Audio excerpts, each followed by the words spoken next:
नमस्कार बंधुरा घरोया रान्नाय सबाइके स्वागत। देखे नेওয়া যাক জিরে आलू रेसिपि। आलू सेদ্ধ करे खोसा छाड़िए टुकरो करे केटे निয়েছি। कड़ाইতে দিয়ে দেব সরষের তেল রান্নাটা করার জন্য। তেল গরম হয়ে গেছে, জিরে ফোড়ন দিয়ে দেব। এবার দিয়ে দেব সেদ্ধ করে রাখা আলু।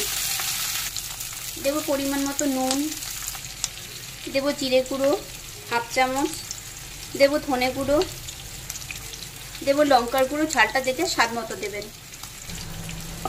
भालो करे सब नेड़े मिशिए नेब। এই রান্নাটা খুব তাড়াতাড়ি হয়ে যাবে আর খেতেও দুর্দান্ত স্বাদের হবে। লুচি পরোটা রুটি এগুলো দিয়ে কিন্তু ভালো লাগবে বেশ।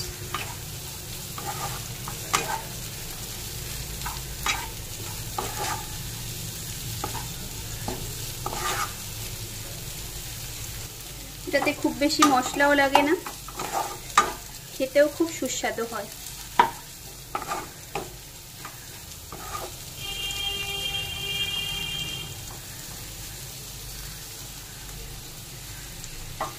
এমন ভাবে নাড়তে হবে কি যতক্ষণ না যে আলুর গাগুলো একটু লাল হয়ে যায়। লাল লাল হয়ে গেছে মানে আলুগুলো ভেজে নেওয়া হয়ে গেছে। এবার দেব অল্প একটু লেবুর রস। আপনারা এখানে আমচুর পাউডারও দিতে পারেন। আর দেব ধনে পাতা কুচি, মিশিয়ে নেব। রান্নাটা তৈরি হয়ে গেল।